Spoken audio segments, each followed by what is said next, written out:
Hello everyone, welcome to Biology Achievers. My name is Simi Singh. आज के जो वीडियो है उसमें हम स्टार्ट कर रहे हैं biotechnological application in the field of medicine.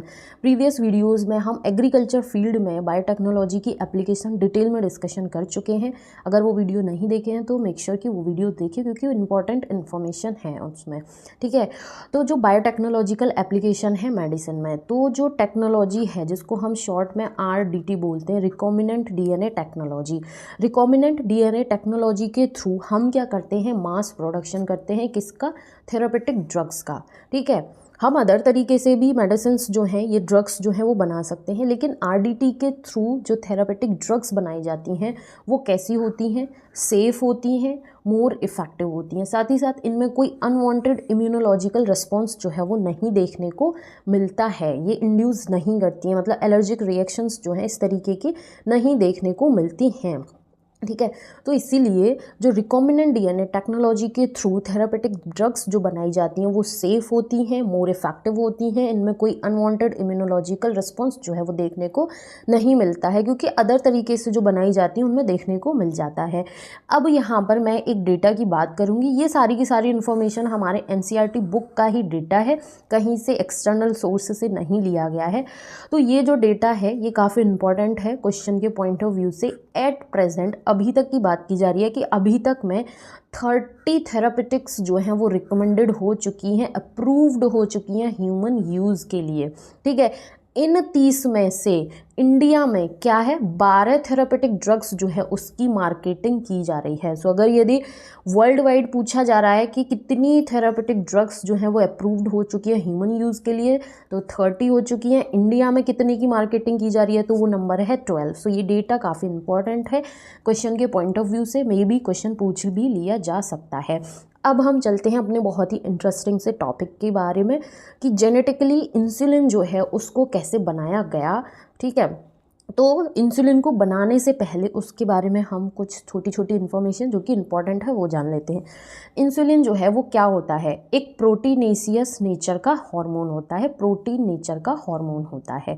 ठीक है, अगर पूछा जाता है इंसुलिन किस तरीके का नेचर का हार्मोन है, तो ये क्या है, प्रोटीनेशियस, प्रोटीन नेचर का हार्मोन है। कहाँ से बनता है, पेनक्रियाज के अंदर islets of Langerhans beta cells जो हैं प्रेजेंट होती हैं, ये प्रोड्यूस करती हैं इंसुलिन को। इंसुलिन जो है ये क्या करता है, हमारी बॉडी के अंदर जो ब्लड ग्लूकोज लेवल है उसको मेंटेन करके रखता है। ठीक है, अगर यदि किसी कारण से हमारी बॉडी की सेल्स जो हैं वो इंसुलिन नहीं बनाती हैं, कोई डिफेक्ट हो जाता है, ठीक है, या फिर इंसुलिन डेफिशिएंसी हो जाती है, तो इसकी वजह से क्या होगा कि जो ब्लड ग्लूकोज लेवल है, मतलब कि ब्लड में जो ग्लूकोज लेवल है वो क्या होगा, इंक्रीज़ हो जाएगा। ठीक है, अगर यदि इंसुलिन डेफिशिएंसी होती है, हमारी बॉडी में इंसुलिन जो है वो सिंथेसाइज नहीं होता है, तो ब्लड में ग्लूकोज का लेवल जो है वो क्या हो जाएगा, इंक्रीज़ हो जाएगा, बढ़ जाएगा। ठीक है, इसकी वजह से क्या होगा, हमें एक बीमारी हो जाती है, एक डिजीज़ हो जाती है जिसको हम बोलते हैं डायबिटीज़ मेलिटस, जो कि आज के टाइम में बहुत कॉमन डिजीज़ हो गई है। हर दूसरे इंसान को आप सुन सकते हैं कि डायबिटीज़ की प्रॉब्लम है। ठीक है, तो जब बॉडी में इंसुलिन नहीं बनेगा तो इसको हम एक्सटर्नली क्या करेंगे, लेंगे। तो इम्पॉर्टेंट बात यहाँ पर ये भी ध्यान रखनी है कि जो इंसुलिन है ये कैसे नेचर का है, प्रोटीनेशियस नेचर का है, तो इसको हम ओरली नहीं ले सकते क्योंकि हमारे स्टमक में डाइजेस्टिव एंजाइम्स प्रेजेंट होते हैं जो कि इसको क्या कर देंगे, डाइजेस्ट कर देंगे। इसीलिए इंसुलिन जो है उसको कैसे लिया जाता है, डायरेक्ट इंजेक्शंस के थ्रू लिया जाता है, इंट्रावेनसली लिया जाता है, जिसको शॉर्ट में IV के नाम से भी हम जानते हैं। तो यहाँ पर आपने जान ली कि इंसुलिन जो है वो क्या है, एक प्रोटीनेशियस नेचर का हार्मोन है जो कि किसके थ्रू प्रोड्यूस होता है, पेनक्रियाज में islets of Langerhans beta cells present होती हैं। इंसुलिन क्या करता है, ब्लड ग्लूकोज लेवल जो है उसको मेंटेन करता है। अगर यदि इंसुलिन नहीं बनता है, बॉडी में डेफिशिएंसी हो जाती है, तो इसकी वजह से क्या होगा, हमारे ब्लड में ग्लूकोज लेवल जो है वो बढ़ जाएगा, जिसकी वजह से एक डिजीज़ होगी जिसको हम डायबिटीज़ मेलिटस के नाम से जानते हैं। इंसुलिन जो है उसको हम ओरली नहीं ले सकते, इसको हम डायरेक्ट वेन्स के थ्रू लेते हैं, इंजेक्शन के थ्रू लेते हैं, इंट्रावेनसली लेते हैं, जिसको हम शॉर्ट में IV के नाम से जानते हैं। ठीक है, अब हमारी बॉडी में इंसुलिन तो नहीं बन रहा है, लेकिन हमें अपना ब्लड ग्लूकोज लेवल जो है उसको मेंटेन करना है, तो इसको हम एक्सटर्नली इंसुलिन जो है अपनी बॉडी में इंट्रोड्यूस कराएंगे। तो अर्लियर टाइम में क्या था, insulin used for diabetes was earlier extracted from pancreas of cattle and pig. तो पहले के टाइम में इंसुलिन जो है उसको कहाँ से एक्सट्रैक्ट किया गया था, कैटल से एक्सट्रैक्ट किया गया था।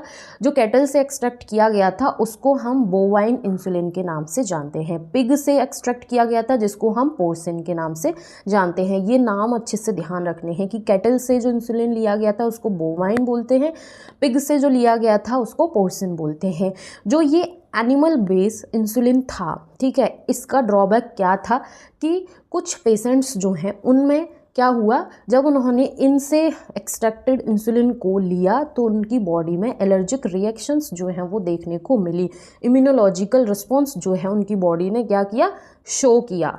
सो फिर आया कि हम ह्यूमन सोर्स जो है उसी के थ्रू इंसुलिन जो है उसको एक्सट्रैक्ट करें। तो इसके लिए एक अमेरिकन कंपनी जो है थी, उसने इंसुलिन जो है वो बनाया था।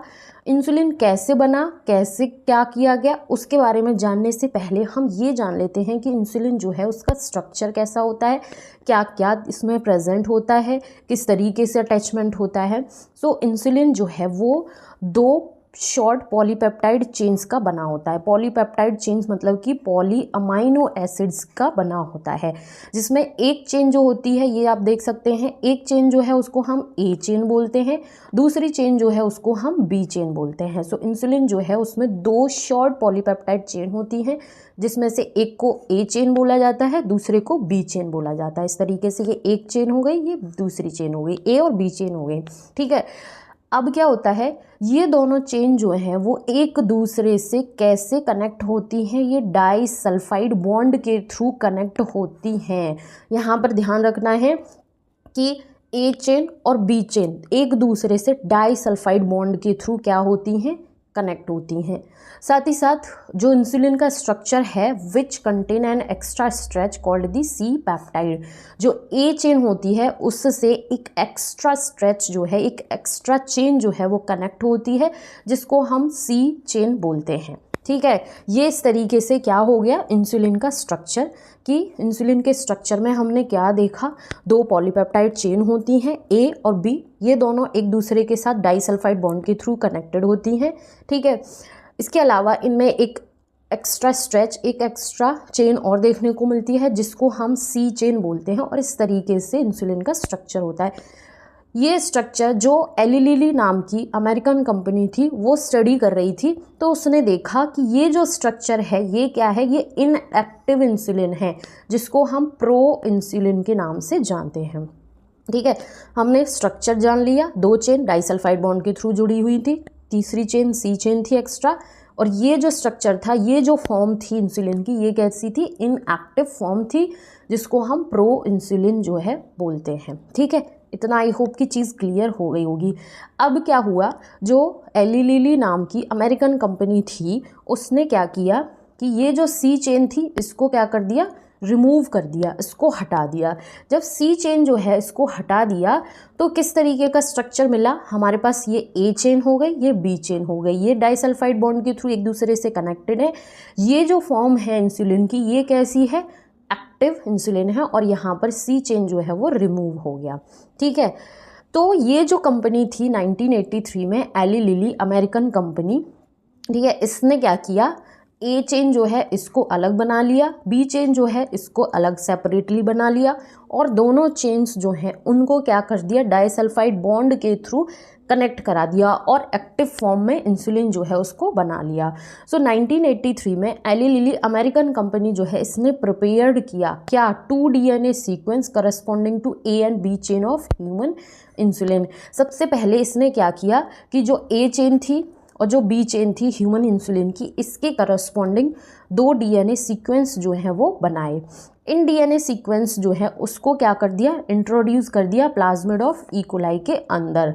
जब इसने ई कोलाई के अंदर इनको इंट्रोड्यूस कर दिया, जैसे कि आप देख सकते हैं ये हमारी होस्ट सेल है, कौन सी, ई कोलाई, ये प्लाज्मिड है। प्लाज्मिड के अंदर क्या कर दिया, ए चेन को यहाँ पर इस तरीके से इसने इंसर्ट करा दिया। दूसरी सेल जो थी मतलब जो सेकंड चेन थी, बी चेन थी, उसको इस तरीके से इकोलाई होस्ट के अंदर इंट्रोड्यूस करा दिया। इसको प्रिपेयर करने के बाद इसको इन्होंने क्या किया, आइसोलेट कर लिया। ए चेन को अलग से आइसोलेट कर लिया, बी चेन जो है उसको अलग से आइसोलेट कर लिया। अब हमारे पास ए चेन भी बन गई, बी चेन जो है वो भी सिंथेसाइज हो गई। तो ये जो दो डिफरेंट चेन्स बन गई, दोनों चेन्स, इनको क्या कर दिया फिर इसने ज्वाइन करा दिया। कैसे, डाइसल्फाइड बॉन्ड की हेल्प से। सो यहाँ पर आप देख सकते हैं कि ये हमारी ए चेन है, ये हमारा बी चेन है, और इसको डाइसल्फाइड बॉन्ड की हेल्प से क्या करा दिया, कनेक्ट करा दिया। और इस तरीके से जो बनाया गया इंसुलिन था उसको नाम दिया गया था ह्यूमुलिन। ठीक है, ये नाम अच्छे से ध्यान रखना है कि ह्यूमुलिन जो है ह्यूमन बेस्ड इंसुलिन था। ठीक है, तो एली लिली जो कंपनी थी उसने क्या किया, स्ट्रक्चर स्टडी की, सी चेन रिमूव करा दी, ए चेन बी चेन जो है उसको सेपरेटली उसने सिंथेसाइज किया। ठीक है, कौन से होस्ट सेल के अंदर, इकोलाई होस्ट सेल के अंदर सिंथेसाइज कर लिया। ए चेन को अलग से, बी चेन को अलग से, फिर इनको डाइसल्फाइड बॉन्ड के थ्रू ज्वाइन करा दिया। ये आप देख सकते हैं। और इस तरीके से जो इंसुलिन बना उसको ह्यूमुलिन के नाम से जाना जाता है। ठीक है, सो आई होप कि इंसुलिन जो है वो कैसे प्रिपेयर्ड हुआ, इसकी स्टोरी आपको अच्छे से समझ में आ गई होगी। अगर कोई डाउट है तो प्लीज़ कमेंट सेक्शन में ज़रूर कमेंट करना। कंटेंट हेल्पफुल रहता है तो प्लीज़ चैनल को भी ज़रूर सब्सक्राइब करना, वीडियो को लाइक करना और अपने फ्रेंड्स के साथ भी ज़रूर शेयर करना, जिससे कि उनको भी ये इन्फॉर्मेशन अवेलेबल हो पाए। Thank you so much for watching.